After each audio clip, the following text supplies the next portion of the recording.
Welcome, everyone, to today's meeting on the Commission on Human Trafficking. Would you please join me in the Pledge of Allegiance? I pledge allegiance to the flag of the United States of America and to the republic for which it stands, one nation, under God, indivisible, liberty and justice for all. Please be seated. Thanks. So we're very happy today to have a quorum, is my understanding. And so thank you all for coming in attendance. This is the first time, I think, and it's been over a year, perhaps. And so and that's kind of an issue we need to talk about perhaps later on in the meeting, is about maybe the requisite number for a quorum. If that's something we can change later on our bylaws. But I think this is a very important meeting that we need to attend and make sure we can vote on things. It's been a while since we've been able to approve a number of items. So I'm not sure if we need to take a roll call. If we want to do that and make sure we have a quorum, or is that possible? Absolutely. Sure thing. Hi, everyone. Thanks. How are you? You got it. Okay. For roll call vote, Commissioner Cameron Cepeda? Here. Major Chris Rule? I'm Lieutenant Chad Cave. I'm here on his behalf. Fantastic, thank you. Miss Iris Valdez Corey Dunaway? Deputy Chief Lee Burkaw? Here. Captain Chris Mills? Here. Sergeant Justin Lee? Here. School Board Representative Karen Perez? Detective Sergeant Kevin Durkin? Believe he wasn't able to attend. Mr. Charles Klug? Yes, here. Ms. Courtney Derry?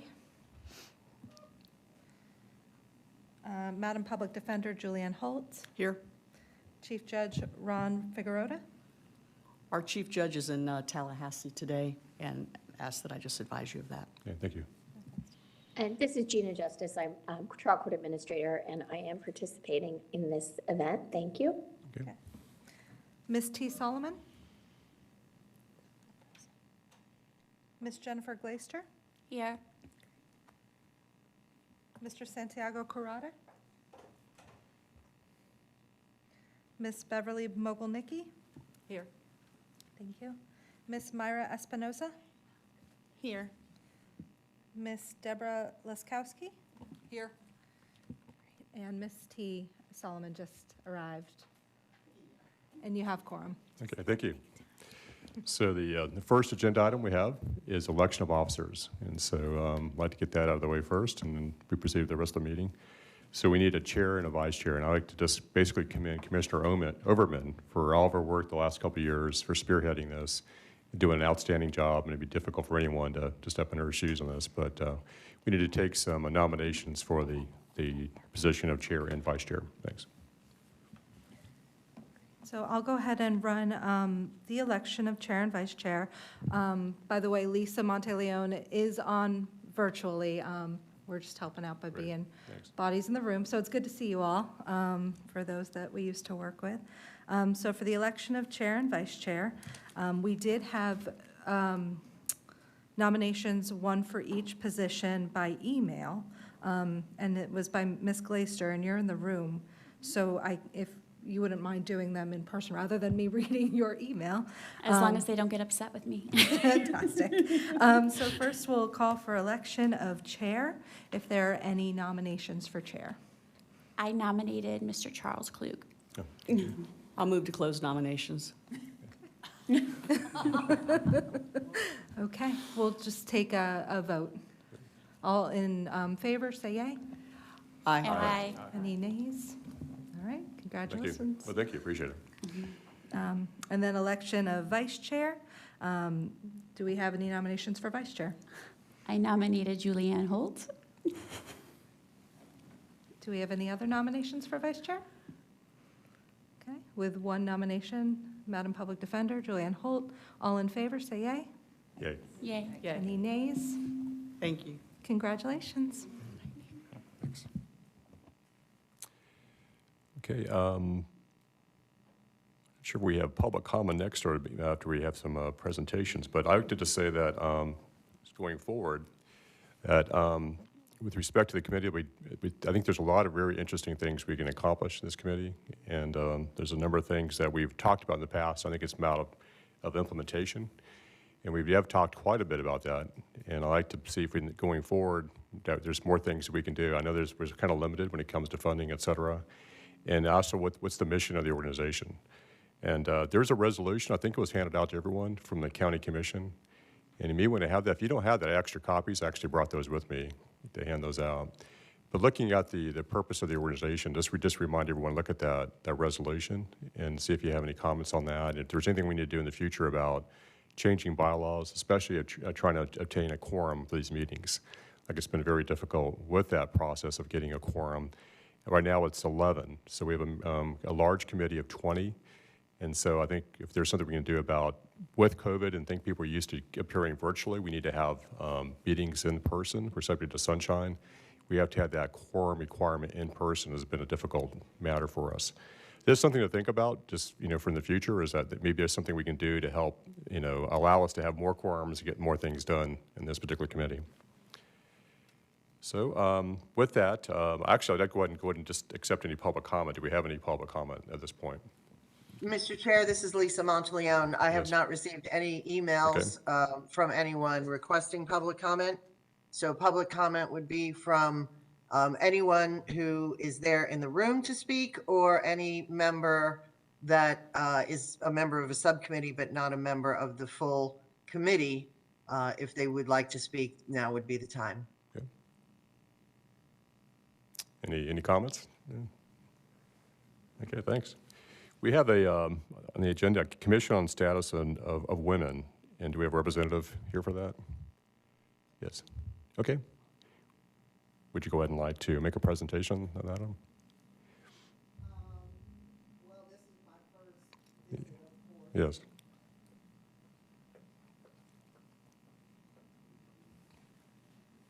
We cannot hear Ms. Solomon, so. She's pulling the microphone next to her. Thanks. Microphone, there we go. There Okay. you go. Thanks. Of course, this is my first meeting here with this particular commission. I'm happy to be here. I'm not really certain what you wish for me to share today from the Commission on the Status of Women, but I do know that we have just finished with our Hall of Fame preparation for this year for the 2023 class, and I know that I'm not at liberty to say much about it until that information is publicly aired and communicated. Happy to be here.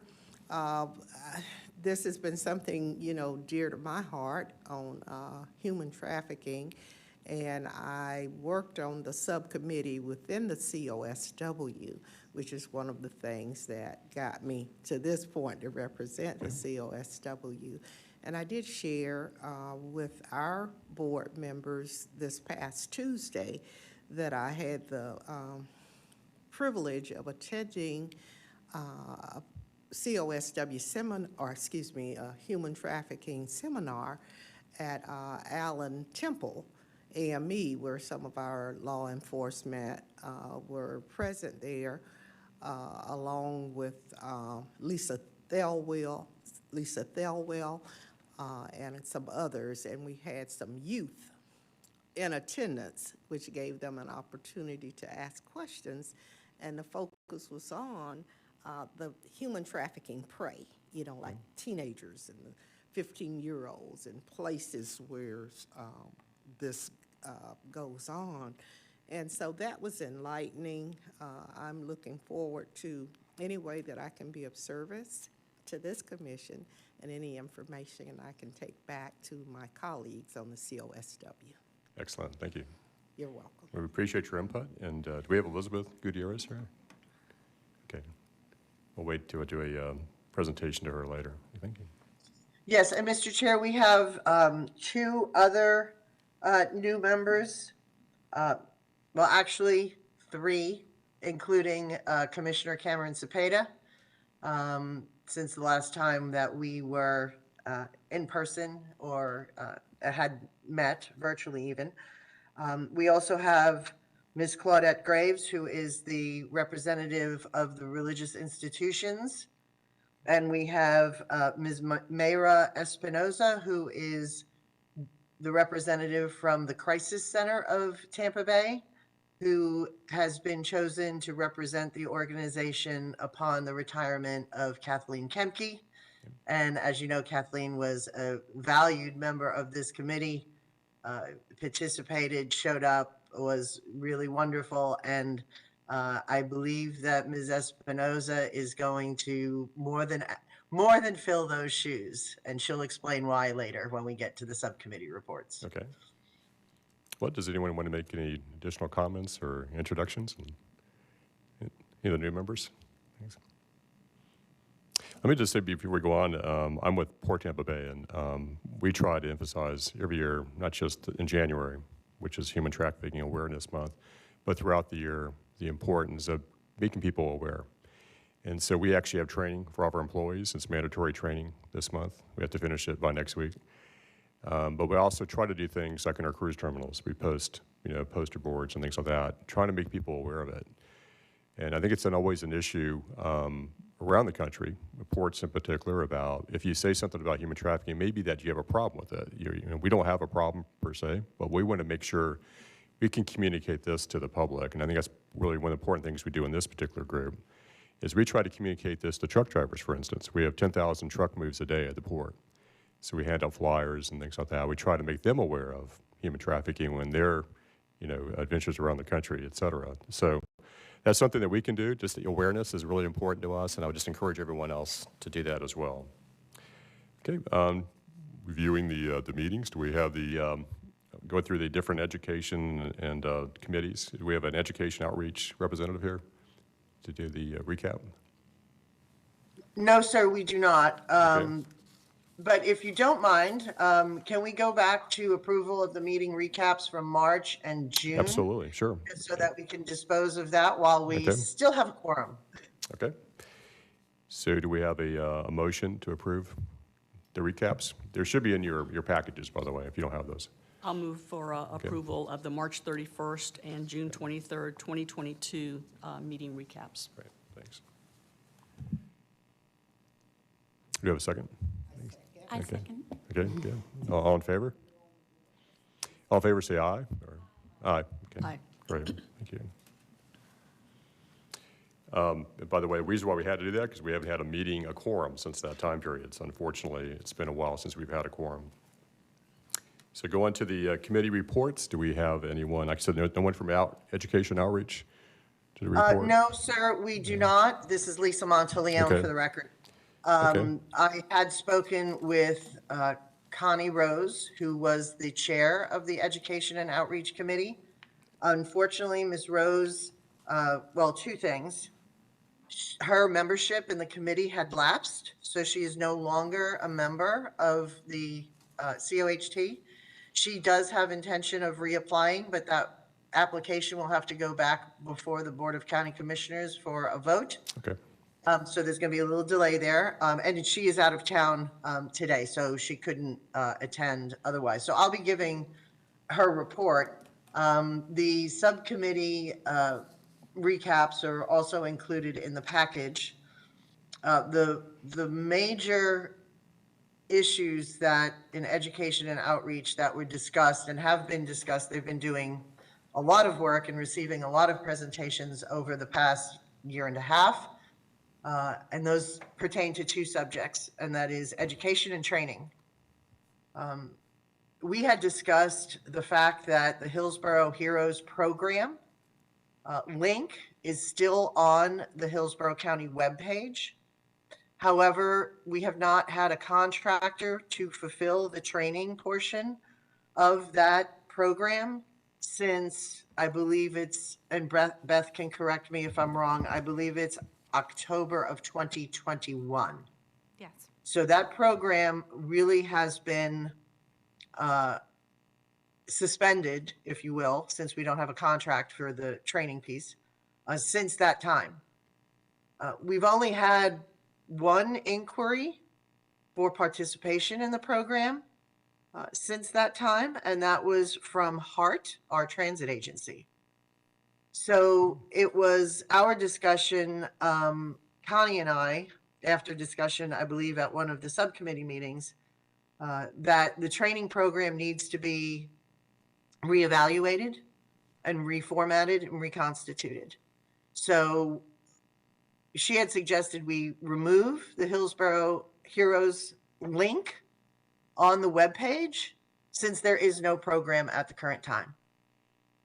So I would, I don't know if that requires a vote of the full committee, but it is a suggestion that I believe should be done, because it's kind of misleading to have the program on the webpage with an application and information when in fact it does not exist.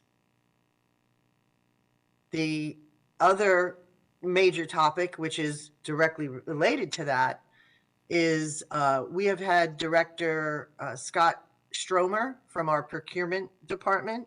Director Stromer has appeared at more than one meeting to discuss a procurement request for qualifications or a request for an RFP. I'm sorry, I'm sick, so my brain is a little cloudy. But an RFP for the program for training. He's also discussed the same for marketing with the Services and Resources Committee, I believe. Unfortunately, we, as you just mentioned, have not had a quorum in a very long time. So none of the work that any of these subcommittees have done was able to be brought forward to the floor of the Commission on Human Trafficking full board for a vote on how to proceed. So with education and outreach, there's really those two issues: the webpage for Hillsborough Heroes and the possibility of an RFP to replace the program. And that's where the Education and Outreach Committee stands. I did mention about Mayor Espinoza. I asked her to give us a little bit of information on an education program that the Crisis Center of Tampa Bay will be having the first week of February. The date escapes me at the moment. But if she is present, available, and would like to speak about that webinar that she'll be hosting, now would be the appropriate time, I believe, to do that. Thank you. I'd love to share. As Ms. Lisa mentioned, my name is Mayra Espinoza. I'm a family nurse practitioner at the Crisis Center. I am the nurse ambassador as well as a sexual assault nurse examiner there. Part of my role is to do a lot of outreach and education in the community regarding sexual assault and human trafficking. In collaboration with human trafficking care coordinator there, we have designed a webinar, and on behalf of the Crisis Center, I would like to extend that invitation to everyone here and to the community to attend. It'll be January 31st at 5 p.m. It is a Zoom webinar, and we will be discussing how to identify signs of human trafficking and action steps to take. It is completely free and, like I said, online. In order to RSVP and to get the link, you can visit crisiscenter.com/event. Please feel free to share this event. We are very excited, and we have been collaborating to bring this education to the community. So everyone's invited. Thank you. So, Mr. Chair, that concludes the Education and Outreach staff report. Any further information can be reviewed in the packet. Very good. And I chaired the Legislative and Judicial Subcommittee, and that information is detailed in your packet as well. But just to summarize, the same kind of ideas was identification and training. And so identifying victims of human trafficking, that was a very vigorous and good discussion in our committee meeting. That was back in August of this past year, August 11th. We had an hour meeting and a lot of different input about how different organizations identify possible victims. I think school board member Perez talked about how the school system does it, with their counselors is probably the main point. I'm not sure if you want to make any comments about that, Ms. Perez, but it was a good example of how different groups are identifying it. Public Defender's Office talked about how they train their public defenders and other courts system as well, how they do that. So training is really key, and I think that's one of the things we need to look at is how we can help fund training and help people to train to identify victims of human trafficking. We also had a very vigorous discussion about the courts and having a specialty court.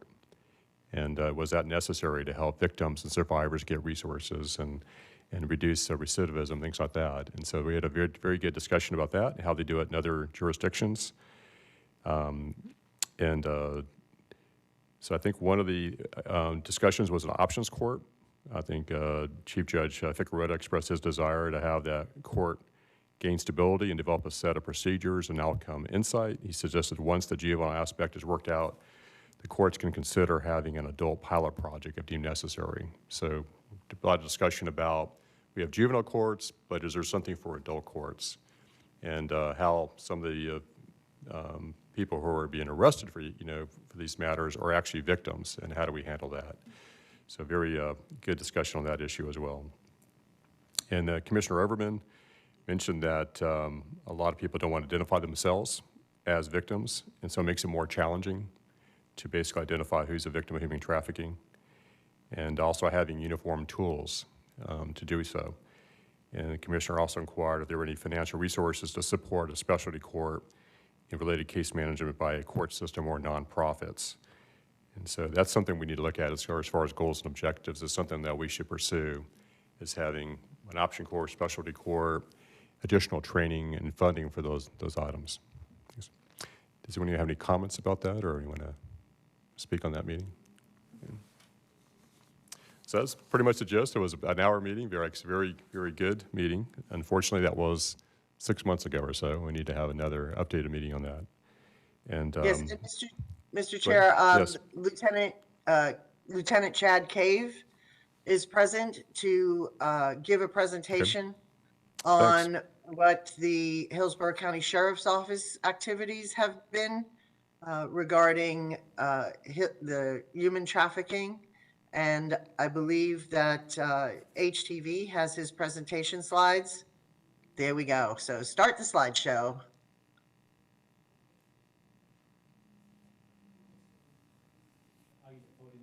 Okay, good, thank you, thanks. Mr. Chair, while he's going to the podium, I'd like to go ahead and move that we remove the Hillsborough Heroes webpage application and link based on the discussion that we had with Ms. Monteleone. I'll second that. Okay, all in favor? Aye. Aye. On the RFP, I wasn't really sure how we should handle that, so I don't know if you want to have a discussion about that. I don't recall. Yeah, I think maybe we can discuss that a little bit further. Okay. Maybe at the next meeting, we can talk about that. Okay, well, Lieutenant, do you want to go forward? Thanks. Yes, sir. Thank you. Good afternoon. Again, I'm Lieutenant Chad Cave. On behalf of Sheriff Chad Cronister, Chief Deputy Donna Lazinski, Major Chris Rule in the Hillsborough County Sheriff's Office, thank you for allowing me to speak with you today. Hillsborough County Sheriff's Office remains dedicated to focusing our efforts on combating human trafficking, protecting victims of these crimes, and holding the suspects accountable for their actions. Our human trafficking section works day and night to identify suspects of human trafficking and to protect the victims. I'd like to speak briefly today about one of our recent investigations. During the end of October, the Hillsborough County Sheriff's Office received a tip regarding young ladies being forced to work in strip clubs and perform commercial sex acts. These young women were brought here from Cuba and were being forced into strip clubs and prostitution to pay off a supposed $60,000 travel debt in exchange for their freedom. We soon received a second tip stating a husband, Ahmet Ramon Maquiera de la Cal, and his wife, Rosalia Leonard Garcia, were forcing these women into the sex trade, and they had taken the victims' identification documents upon their arrival from Cuba. We continued our investigation, and we located 8 women who were brought here from Cuba, were promised freedom and a better life, and were instead forced into working in strip clubs and into prostitution. They were held captive and were threatened with a firearm and violence if they did not comply. Not only were they threatened, but they were also told their families in Cuba would be harmed if they stepped out of line. We confirmed the involvement of Ahmet and Rosalia, and we confirmed they had taken the women's personal documents and cell phones and held them in 2 separate apartments. The suspects also took all the money the women earned, demanding most of the money be used to pay for rent and food, leaving very little to go toward their supposed debt. These young women were true prisoners, being held in an unfamiliar country and an unfamiliar city, with no personal documentation, no money, and no means of communication. Through our investigation, we developed probable cause to arrest Ahmet and Rosalia, and we served search warrants on their apartments and vehicles.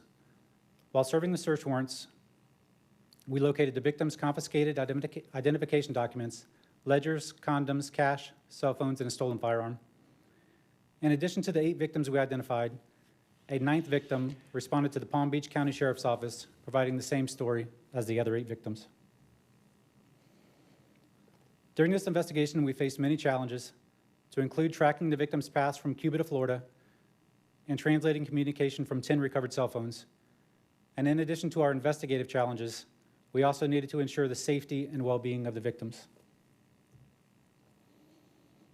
To help with these challenges, we reached out to offices throughout Florida. Most notably, we were able to work with Sail of Freedom, who assisted these victims with a safe place to stay and coordinated additional resources for them. And we worked with HSI, who immediately provided translators, downloaded phones, and provided a multitude of other services. They were both a great resource to us and to these victims. We also sought assistance from numerous other offices, and without their help, we could not have had a successful investigation. Thank you to everyone who has helped us and who will continue to help us with this investigation and with others. That's just one of our recent investigations. In addition to this type of investigation, we continually look for ways to target suspects in human trafficking. We routinely scan the internet looking for individuals soliciting prostitutes, advertising prostitution services, and/or targeting children for sex acts. We check hotels that are used for prostitution. We survey roadways and areas known for prostitution, and we will continue our efforts, and we will continue to reach out to other offices for their assistance.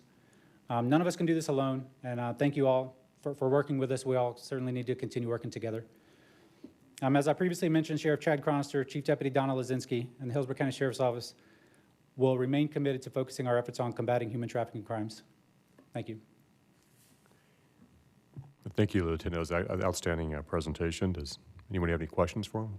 Go ahead. I was wondering, are you able to identify the strip clubs, and if so, how the relationship was forged with the perpetrators, between how the perpetrators started the relationship with the strip clubs? I don't have the specific information on strip clubs. There were several throughout Hillsborough and Pinellas County, so I don't have any more specifics than that. And it's just the 2 individuals that were working these girls and forcing them into it, taking them to the locations and helping them get jobs at those locations. Also, I have a few questions as well. Commissioner, go ahead. Were these any of these young ladies, any of them school age? They were not school age. These ones in particular were adults. Do you have similar types of investigations involving, say, farm workers or hospitality workers as opposed to people in strip clubs as well? Or is that something you're seeing across the board with people who are indebted to someone back in, Mexico or Cuba or someplace else, that their family's endangered, they have to work in almost like an indentured servant? Do you have those stories as well? I don't have any particular stories. That certainly, unfortunately, is occurring. This is just one success story where we were able to help these 9 individuals. But without a doubt, it's not limited to individuals from Cuba or individuals working in strip clubs. It's certainly throughout the community. And like you mentioned earlier, I think education, getting that out there to different people so they can keep an eye out for the key things and help these individuals that are stuck in this lifestyle.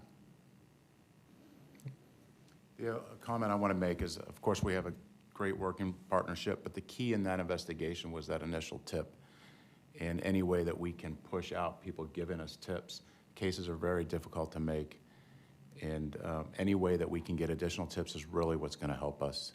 So that's something that maybe we could consider as a board, is how to push out getting those tips and getting that message out, because it's that one tip that's going to make that difference.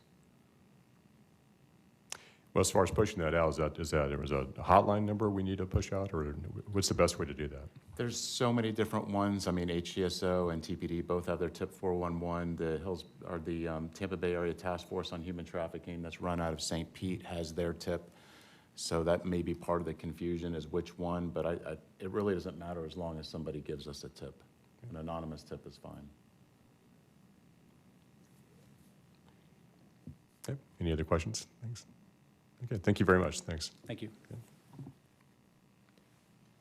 Okay, as far as services and resources, do we have an update? Mr. Chair, we don't have unfortunately don't have a chair of the services and resources. They've done great work under the leadership of Jillian Penhale. Ms. Penhale has moved out of state to pursue a career opportunity. So I will be giving that report as well. All right, thank you. You're welcome.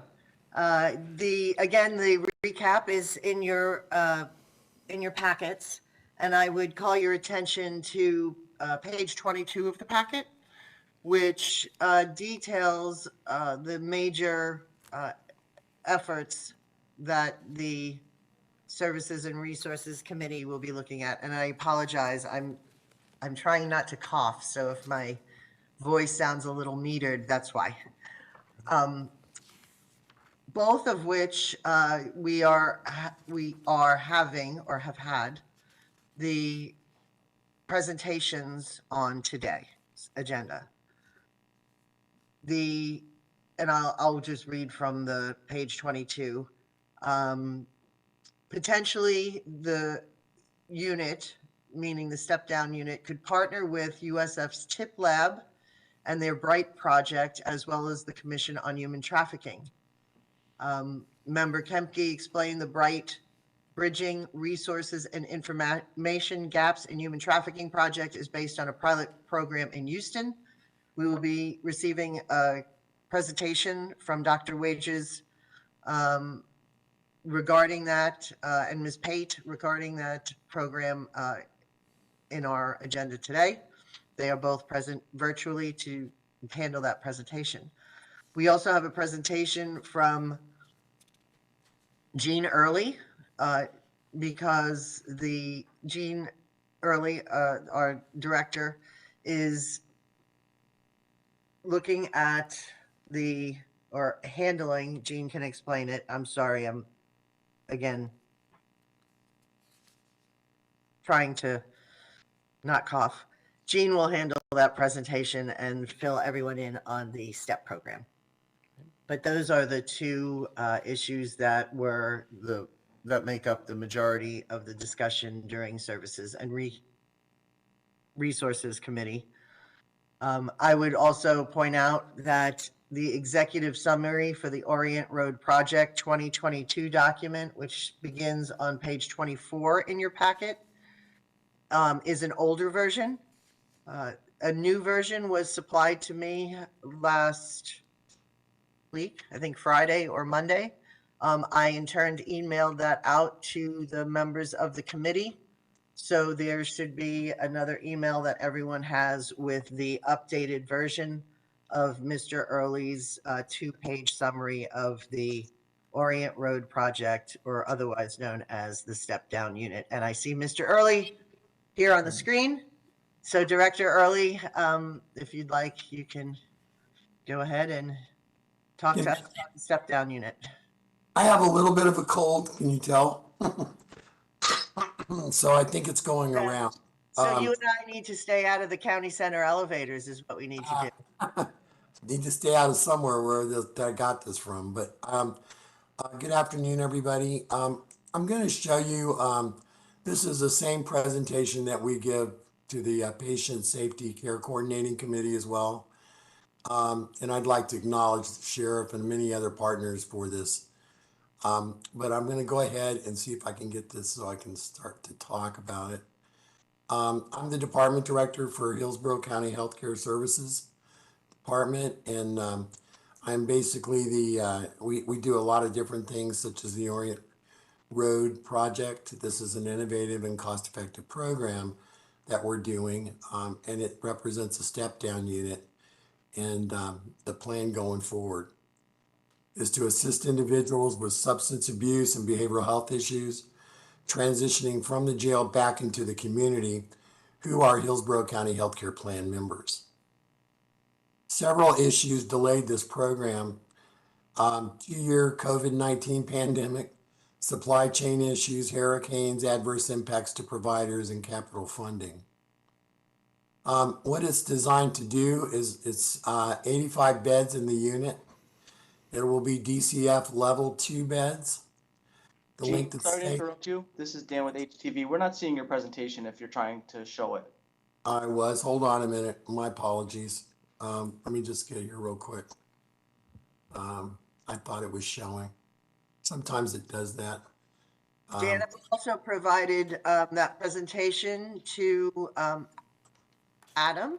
So there we go. Everybody see it? Okay. So I apologize for that. So going back, it's to assist individuals with substance abuse, behavioral health issues, and transitioning from jail back into the community who are Hillsborough County Healthcare Plan members. There were several issues that we delayed it, and we spoke about those just now. It's an 85 beds in the unit. They're all DCF level 2 beds. The length of stay is 60 to 120 days. 350 individuals will be served a year. 10 of those beds are veterans, 10 beds female, and 65 beds male. And basically what it is those people coming out of jail who have substance abuse and co-occurring mental health issues get a little bit longer. They get multiple counseling. They'll get counseling 10 hours every week, I believe is the way that works, and both in group and in individual settings. And it's for those people with substance abuse issues coming out of the jail and for those people that have co-occurring behavioral health.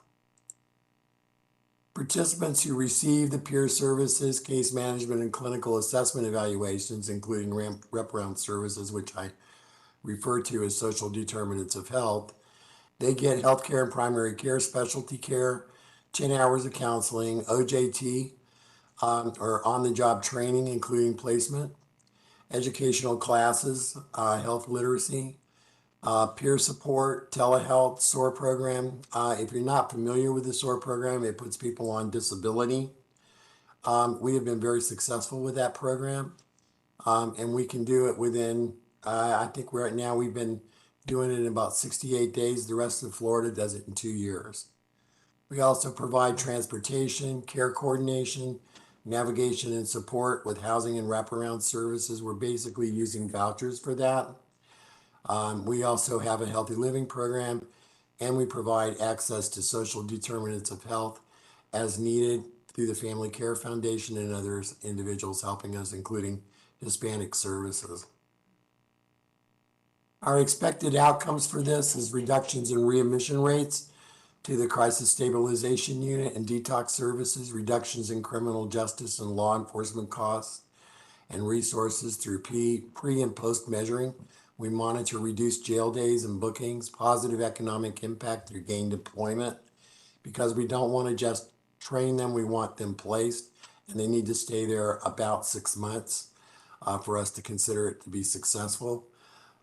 We want the successful completion of treatment, increased ability to achieve self-sufficiency, reductions in overutilization of our resources like ERs, hospitals, and so forth, and improvement of overall community health and well-being with a move towards community prosperity.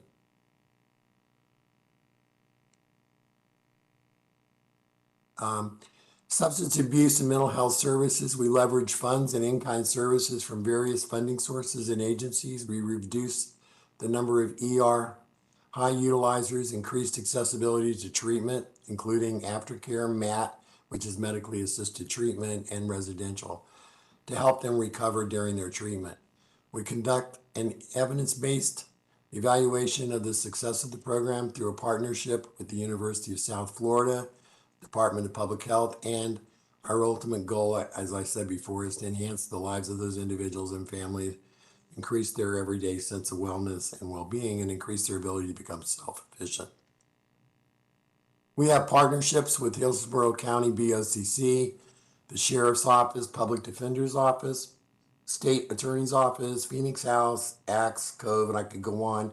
Hillsborough County Safety and Policy Committee has been very supportive of this program, and we've been very appreciative of that. Some of you are on that committee and on this one, and I'm sure that you might get a little bored, but I think it's important to reestablish it. Feeding Tampa Bay, THI, help with the homeless. Career Source and other groups like Hills Feeding Tampa Bay also provide some of the training and also for the placement. DCF, Central Florida Behavioral Health Network, is an active partner, as is our Healthcare Services Department. Hillsborough County Criminal Justice, Federally Qualified Health Centers, Veteran Services, and our healthcare systems. The subs, can you everybody see this now? We're still seeing it, right? So it really includes cost avoidance benefit to the county. It is according to the Project Opioid Study, addiction has an adverse impact for each individual patient, their families, the community overall, and when individuals receive the treatment that they need, the impact related to fatality cost is significant. Opioid deaths cost our region about $25.8 billion in economic output, results in a total estimated fatality cost of $14.2 billion to the region. This latter calculation of $6.7 million in healthcare costs, $1.7 billion of that is lost productivity costs, and $12.4 billion in costs associated with the value of statistical life lost. At treatment centers like Phoenix House, who is going to lead this effort at the Orient Road, along with all of our providers, every dollar invested, they report, in addiction treatment program yields a return for $4 and $7 within communities, whether it's due to the reduction in the drug-related criminal justice cost and theft. When you're considering costs in healthcare, every dollar invested in treatment saves the community $12 with less interpersonal conflicts, greater productivity in the workplace, and fewer drug-related accidents, including overdoses and deaths. According to state of Florida, providing residential substance use services with related mental health conditions would result in a community potentially saving about $7 million. 340 patients for each year per 57 per day, leaving the life of recovery as opposed to entering the prison system again. We're currently at, we've got the capital now. We've got zoning. We're in the final design and bid for the renovation. And then we hope to open this up in the first quarter or second quarter of 2024. So I'll entertain any questions at this point. Any questions? Yeah. Thanks. I will say one more thing, if you don't mind, Mr. Chair. And that's that these people don't go back to jail, but they also, if the community receives them and they're trained and they basically get over some of the challenges they're facing, they may not end up in areas that you are currently trying to resolve in human trafficking. These same women that come out of those jails and have substance abuse problems are just great targets for people that would end up in human trafficking. So I'm going to stop there. Thank you, sir. Okay. Thank you. And I really appreciate your kind of cost-benefit analysis there as well. And then what happens if we don't do this, if we don't fund this? And then the consequence of the community is going to cost us a lot more. It will. So the cost of doing this is actually much smaller than the cost of not. So I appreciate your comments. Any other questions or comments? Thanks. Yes. Thank you. Okay, we have, I think, basically 3 committees now, subcommittees, and we encourage everyone to be a member of at least one subcommittee, if not more than one, and we'll start scheduling some meetings as well. I think it's going to come in the new business as far as scheduling meetings for this particular commission as well as these subcommittees. Encourage everyone to participate in these subcommittees, and we need to have some subcommittee chairmen as well and chairwoman. So, do we have a guest presentation? We do, Chair Klug, we have Dr. Shelly Wages, Associate Professor of Criminology and USF St. Petersburg Campus Chair, and Ms. Kaylee Pate Carter, who is the project manager of the BRIGHT project as a part of the TIP lab, as I read from the earlier meeting notes, what that all stands for. So their presentation, if HTV, if you could bring that up for them, wonderful, thank you. Thank you so much. And I just want to start by thanking you all for having us today. My name is Kaylee Carter, and I am the project manager for BRIGHT, as Lisa stated. I also want to start by thanking Hillsborough County for providing us with the funding to be able to kickstart this project and to be able to pilot test the BRIGHT system here in Florida. If you could go to the next slide, please. So to give an overview, the BRIGHT Network is a confidential, secure online platform accessible by human trafficking service providers. This is modeled after the Pathway Referral Network of United Against Human Trafficking. All of the policies, procedures, and interfaces have been evaluated by survivor consultants to ensure that the network is appropriate for its users. BRIGHT will connect users of the greater Tampa Bay area through a single system, and this platform tracks which agencies are currently able to provide services, as well as which are at capacity. Any agencies that join the network will undergo a rigorous vetting process to make sure that they're providing the highest standards of care. Agencies that do not provide victim services, such as local police departments, will still be able to use the BRIGHT network to make referrals for human trafficking survivors. This project will gather preliminary data on where the gaps in anti-trafficking service provision exist, as well as the types of individuals that are seeking these services. This data will allow for a more comprehensive understanding of the human trafficking problem in our area. If you could go to the next slide, please. BRIGHT will serve confirmed or potential victims or survivors of sex and/or labor trafficking, and clients can be of any age or gender. Any identifying information and case notes are kept confidential between clients and their case managers. The data that is collected from these referrals and intake surveys will provide concrete, unduplicated information on our area's human trafficking victim survivor population, as well as their most pressing needs.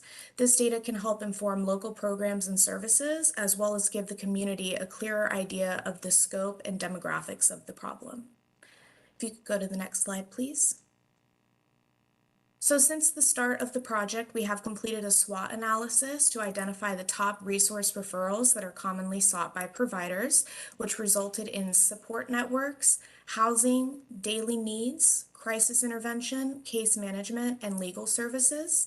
As a result, we asked Created Women, Sail of Freedom, the Crisis Center of Tampa Bay, the Justice Restoration Center, and United Abolitionists to be the first organizations to be included in the pilot.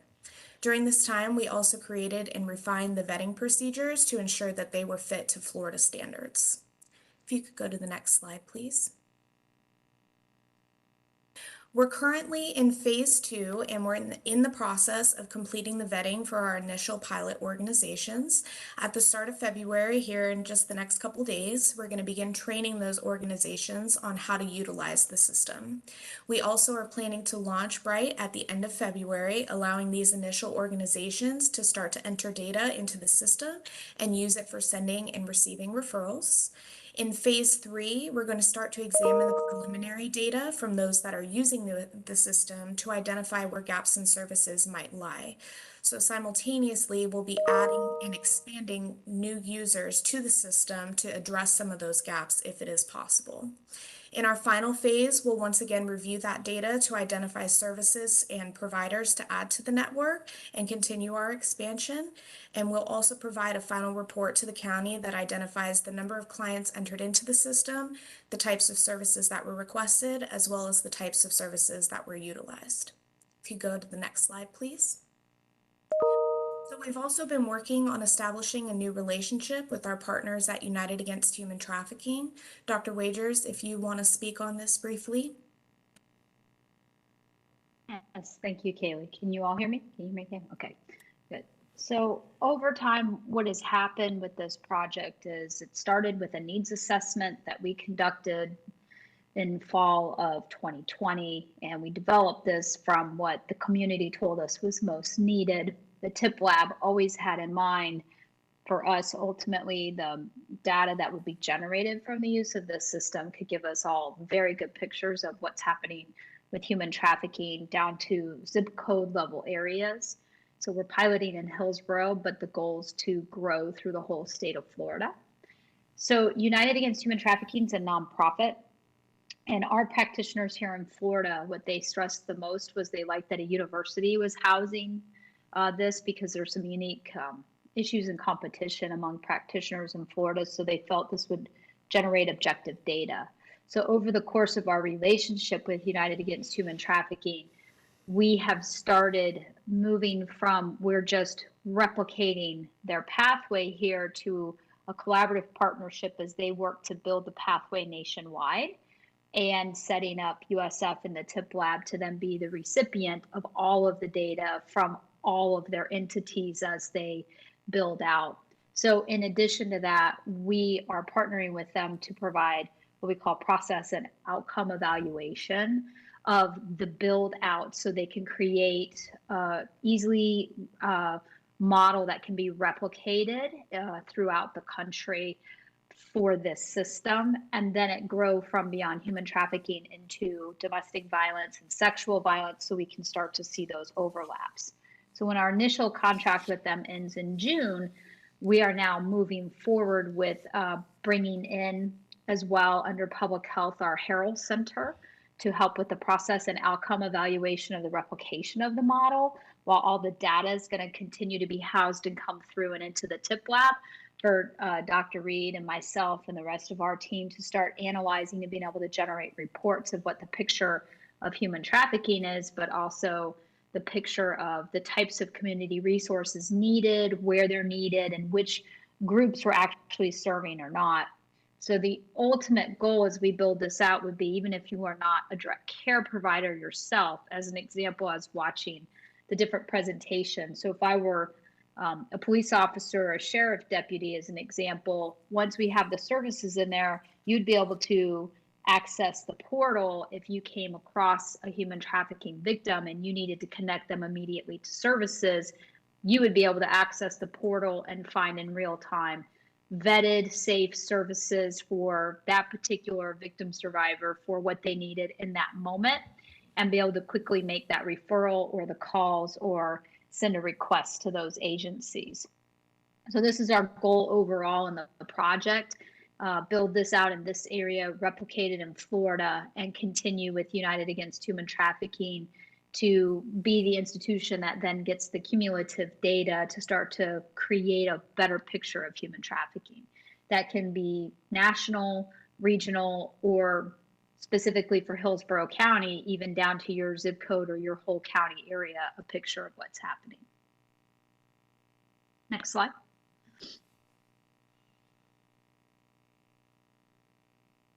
So Kaylee's been with us pretty much since the beginning.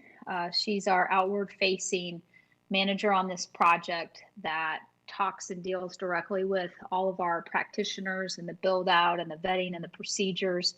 And she and I work together on that end as well as developing the data. So I guess we'll open it if you all have any questions, or if not, that would be the end of our presentation, unless there's something you feel you want to add, Kaylee.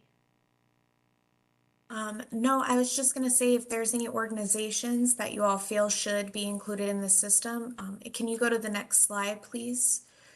I do have our contact information listed here, so please feel free to send me anything or anyone that you feel should be included. Yeah, and with that, we have a tiered system in our vetting, and often when we say organizations that should be included, people immediately only think of those that deal just with human trafficking victims, but these can be orgs that could be as simple as a food bank that direct service providers or case managers and with a human trafficking survivor connect them to. So it's thinking of the whole gamut of care. And we know that the way Bright is set up is based on that level that they need to interact or know the background of the client determines what level and how deep we go in the vetting, but that also will determine what level of access they have to see any information on the client. So we know that there's a big continuum of care that is in need that's around both sex and labor trafficking victims. So we're looking for any of those that are commonly used or you're commonly referring to for us to reach out as we move into the next phase of building it out to invite them to become part of the system. Mr. Chair, may I also offer a comment that in large part due to the work of Commissioner Overman and the Commission on Human Trafficking, the TIP Lab Bright project is receiving, I believe it's $150,000 in funding. So, you know, the Commission on Human Trafficking plays a big role in the success of this project. So I highly encourage you, as Dr. Wages has said, and as Ms. Carter has said, to reach out to them and participate, make suggestions, offer additional resources so that we can really double down on our investment. Yes, I'm glad you mentioned that. That was the funding Kaylee offered a thanks at the beginning. We did, as part of our needs assessment, meet with different members of this group. Many of our practitioners that have been part of our foundational development board came out of Hillsborough, and because of that work, that's why, and because of that funding, we're centering on Hillsborough and this region for the pilot build and getting it started. So we thank you all for your help. Well, thank you. We appreciate that. Thanks. Any questions? Okay. Any comments on this? Okay, thanks. Thank you very much for that presentation. It's outstanding. Thanks. We also have the next open forum. Anything you want to bring up? Okay. Any old business? We do have a staff report. The staff, Ms. Monteleone, do you want to go ahead and talk about the proposed meeting schedule, the meeting format, et cetera?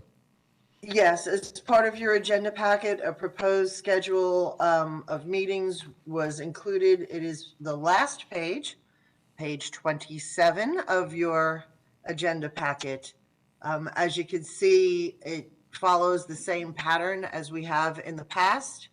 So there are 4 quarterly meetings of the full COHT board. Today is one of those 4. Then there is, the next one is April 27th, the following one, July 27th, and the final one, December 7th. That one does not follow the pattern because of the holidays. What I would like to ask is, as you've mentioned, we have not had a quorum in a year and a half. Some of that, you know, there was a hurricane. And we had to postpone a meeting, and then we had Thanksgiving holidays, which interferes because this is the last week of the month is when these meetings are scheduled. And then we have the December holidays again, which we adjust for. I would like to find out from the members of the committee if a different time or date would work better.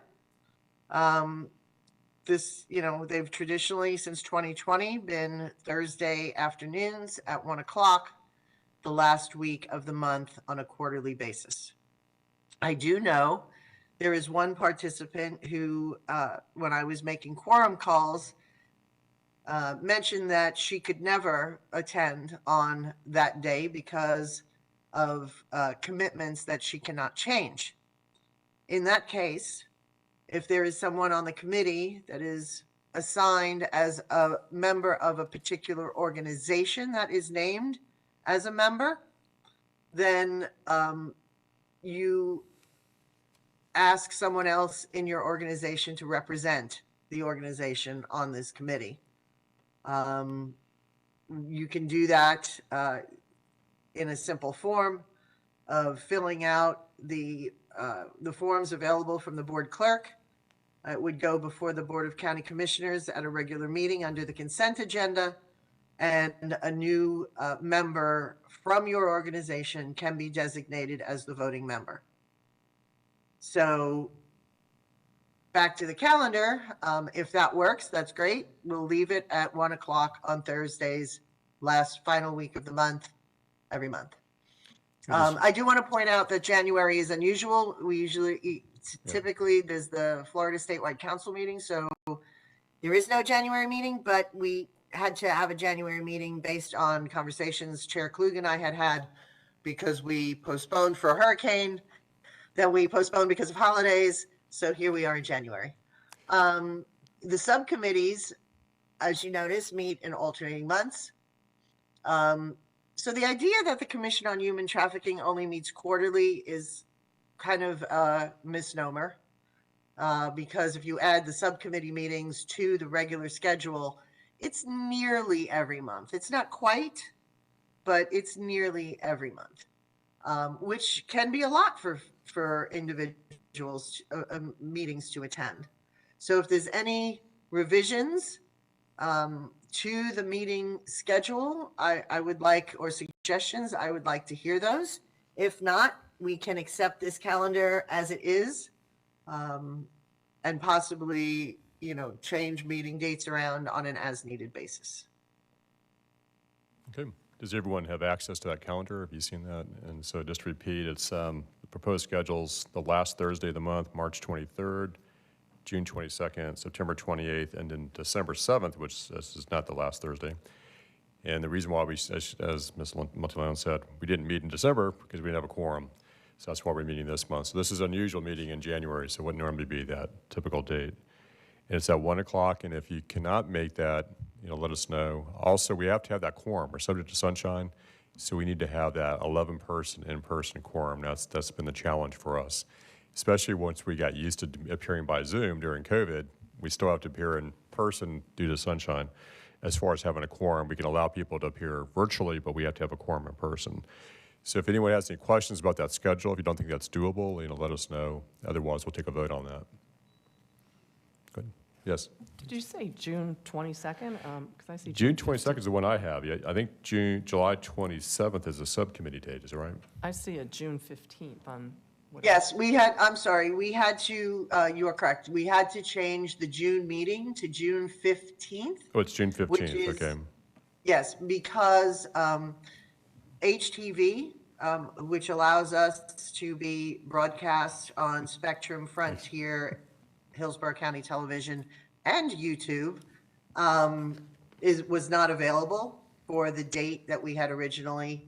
So I had to find a date where HTV resources were available, and that is how we ended up at June 15th. Okay, thanks for that clarification. I have June 22nd here. Thank you. Does this calendar work for everyone? If so, let's have a vote on this. All in favor? Aye. Okay. Likewise? No? Okay, thank you. And subcommittees, we give us, the dates are set forth here. We have these different subcommittees we would encourage everyone to participate in. And Ms. Monteleone, would you like to talk about the subcommittees as far as how they participate? Can anyone just show up or?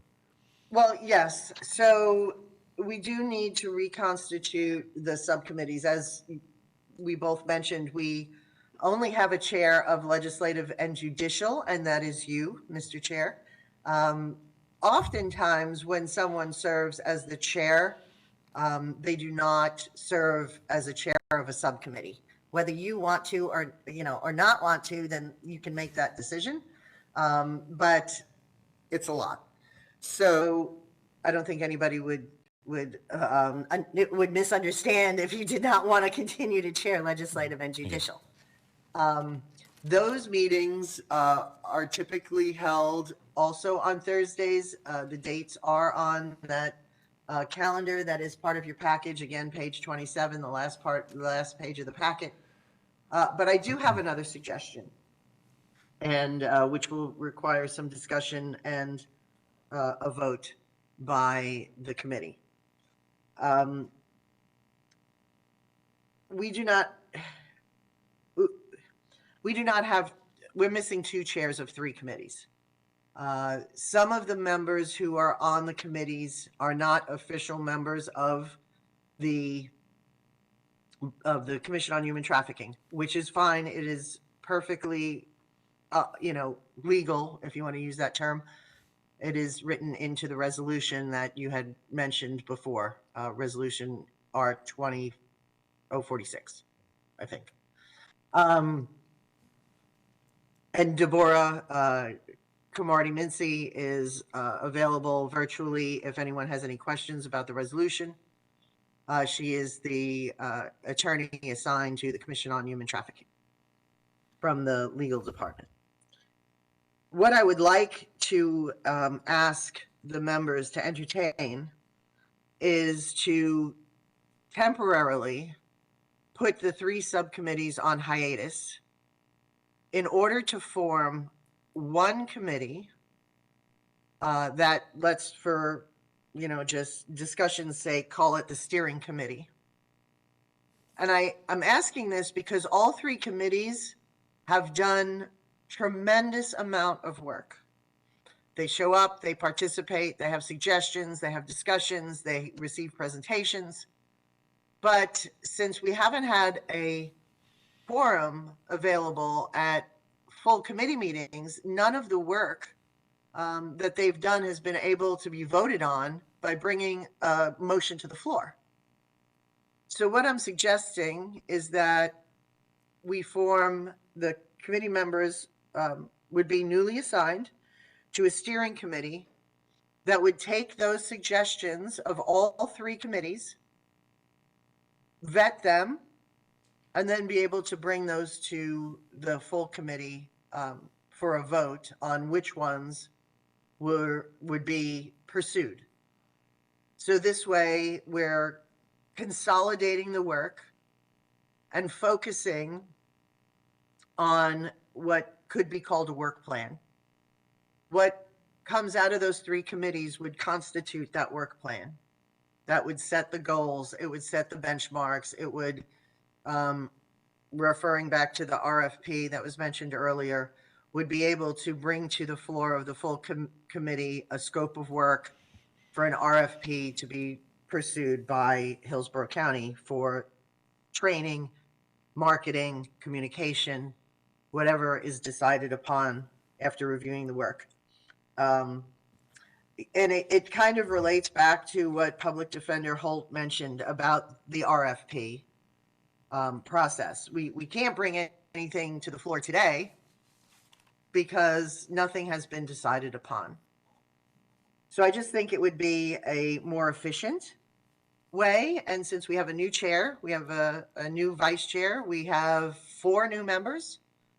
I think it would be a good time to form one committee called, like I said, for discussion's sake, a steering committee that would put together a work plan and bring the items that the 3 previous committees have discussed into one focused area of work. And then at the full COHT meeting, that steering committee would present their plan and their suggestion for a strategic, I don't want to call it a strategic plan because that has a specific definition, but a work plan per se, so that we can move forward more efficiently. So that is just a suggestion that I have, and I will carry out whatever plans the members of the commission would like me to carry out. Okay, do we have any discussion on that suggestion? I have a question. Yes. So the, as she calls it, the steering committee, that meeting would take place here in this facility? And when would that meeting occur in order for the information to be brought back to the full group?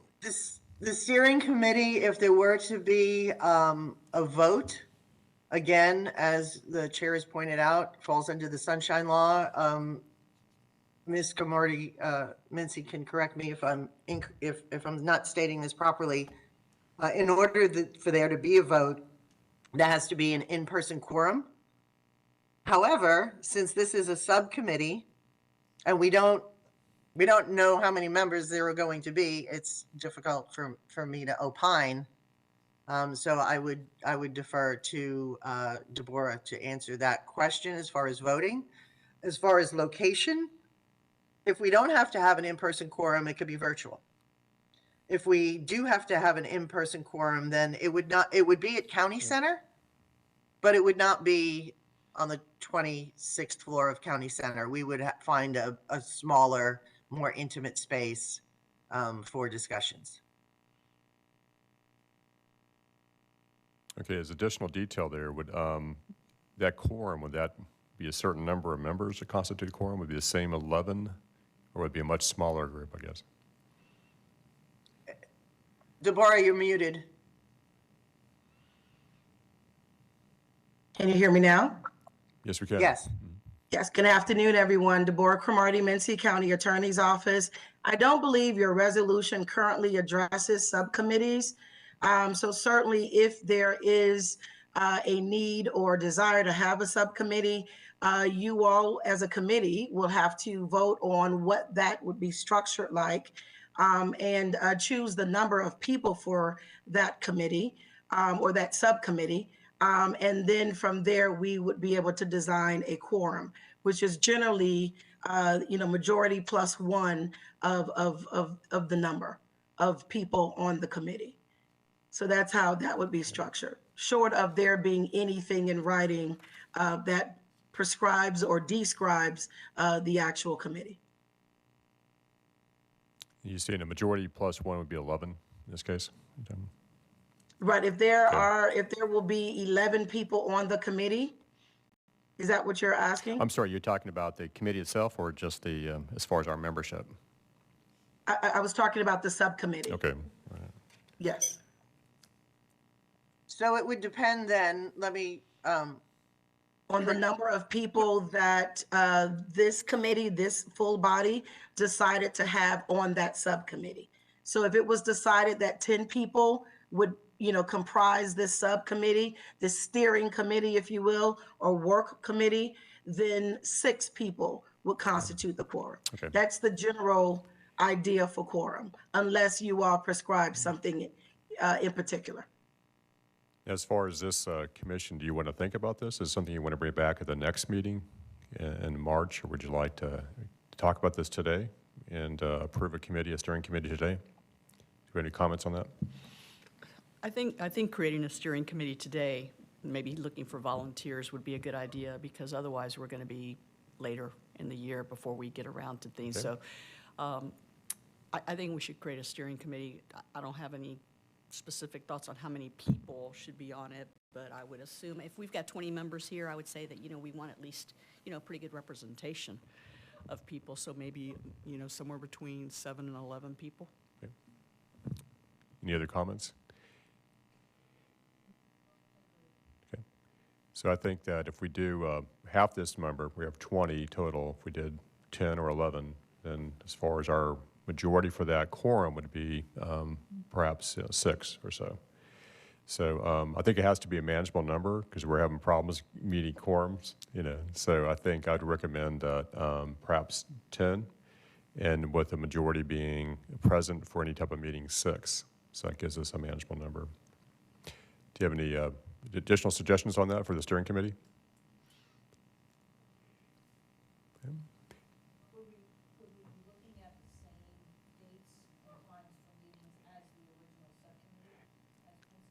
We could, unless that's too difficult to manage those in the same day. It could be pretty ambitious that day. We can play that by ear as far as those dates. We can try to have the dates set on the calendar. For instance, the next meeting would be February 23rd, and we have 11, 2:30, and 4. Perhaps we need to do it a different day once those committees meet.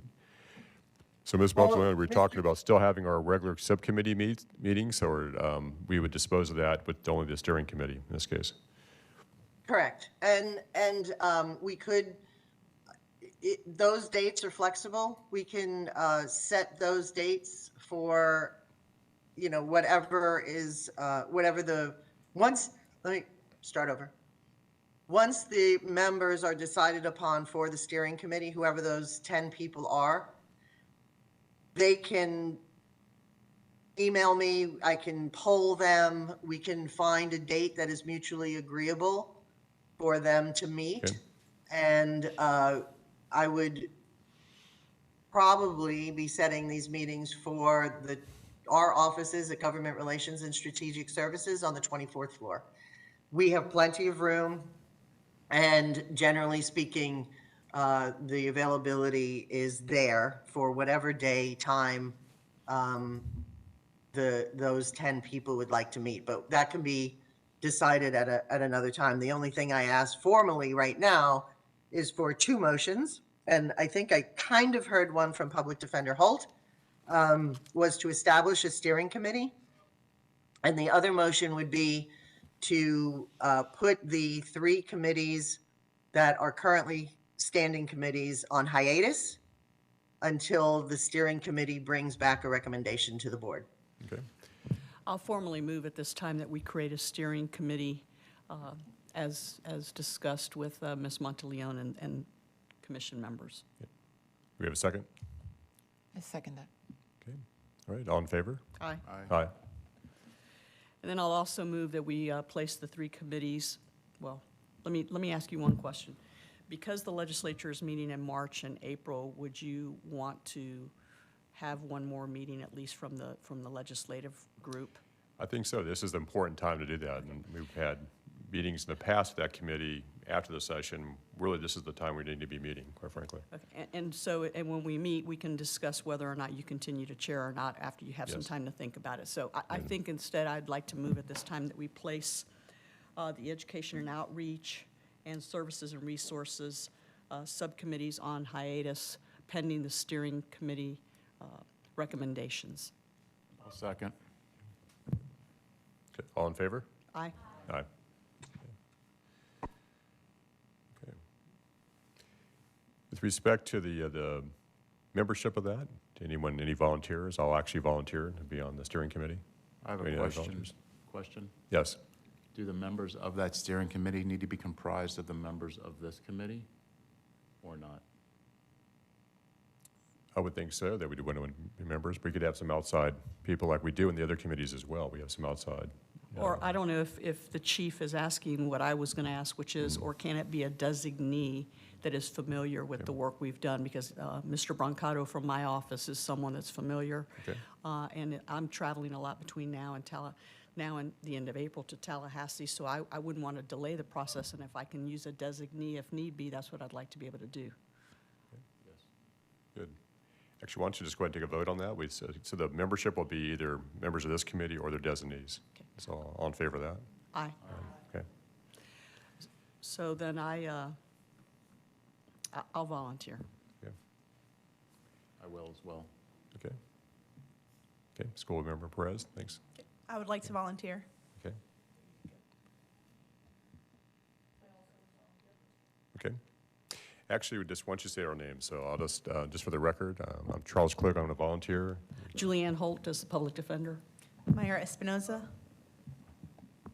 Lee Burkaw, interim chief, Tampa. Okay. Karen Perez, school board member. Deborah Leskowski, community advocate. Chris Mills, captain, Temple Terrace Police Department. Okay. Any other volunteers? Lieutenant We Chad need Cave. 4 more. Lieutenant Chad Cave, Major Rule will be a member or his designee. Okay.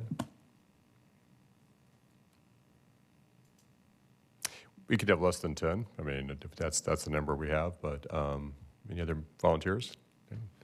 Would individuals who aren't currently present be able to volunteer? Sure. Okay. You're going to volunteer someone, or? No, I've done enough of that today.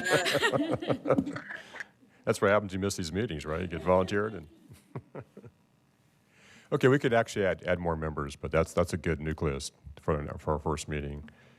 Okay, if I may recount, I've got 7 members, and thank you, Lieutenant Cave, for volunteering Major Rule.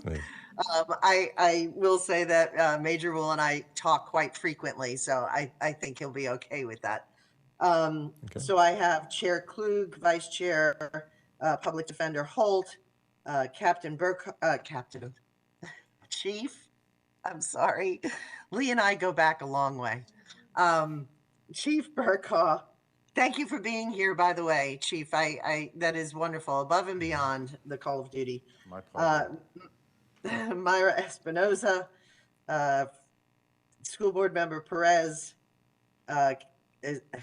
Sergeant Mills, Temple Terrace Police Department, and Rule. So that makes the 7, which was Public Defender Holt's original number. But I will send an email to this effect once the motion is made and passed, voted on, and ask for additional volunteers. Thank you. All right. Thank you. Any other business? And thank you, everyone, for attending today. We're so happy to have a quorum. You actually get some business accomplished. And with that, again, motion for an adjournment? Okay, we're all adjourned, and we'll see you in a couple months. Thank you.